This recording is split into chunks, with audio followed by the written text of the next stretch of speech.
Steve in Texas writes, "Greetings from Texas." And thanks for the videos. Oh, my pleasure, Steve.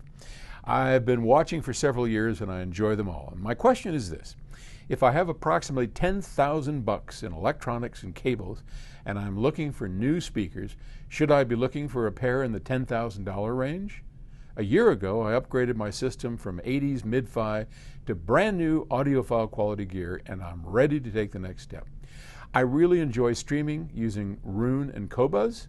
Please keep those shameful PS Audio plugs coming.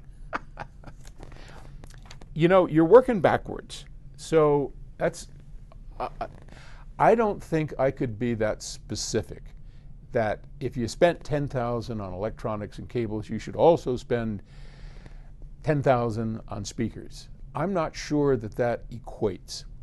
You need to find a pair of speakers that honors that electronics. And when I say honors, I mean if you've actually gotten really good and revealing electronics and cables, right? You need a speaker that can keep up with that electronics. Now, much depends on the room. How big is the room?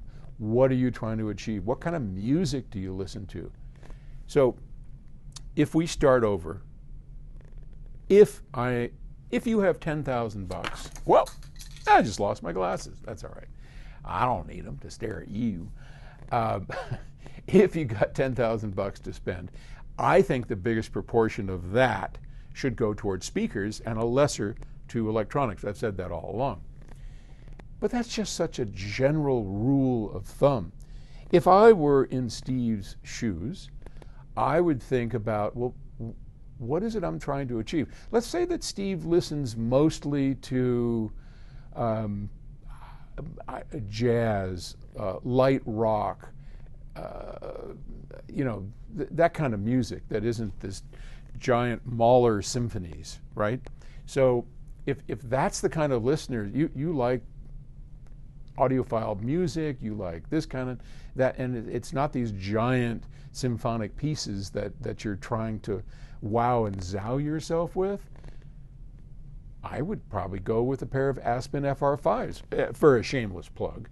I mean, that's going to set you back $4,000 or $5,000. That's about half of what you've already spent. I think they're like $3,500, $4,000 a pair, something like that. And then there's stands. So you do really well with that. But if you want to just kick booty and have the experience of a lifetime, then I would choose something bigger, okay? If it's in the Aspen series, a pair of FR10s, which would be the same cost as what you've already put out.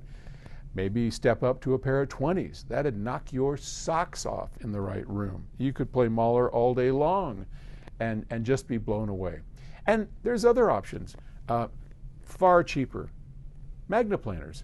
Magnaplaners with subwoofers are one of the better bargains out there. I mean, yeah, they have their limitations, but you can do really well with a decent sub and a pair of Magnaplaners. So yeah, there aren't a great many speakers that I would recommend other than our own.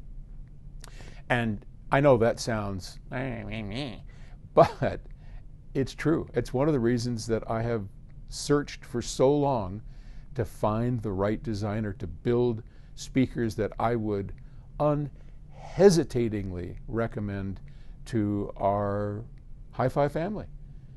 Most speakers I would not quickly suggest you get, because unlike electronics where I could suggest, well, if that doesn't work for you, try this, this, and this, and you'd be very happy.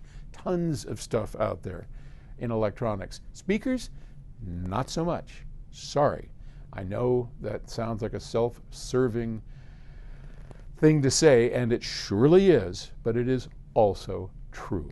So I can't help that. But all right, I hope that gives you some advice. It just, you know, without knowing your particular situation out there in Texas, that's the best I got. All right. Good luck. If you get a chance, drop me a note. Let me know what you get. All right. Bye.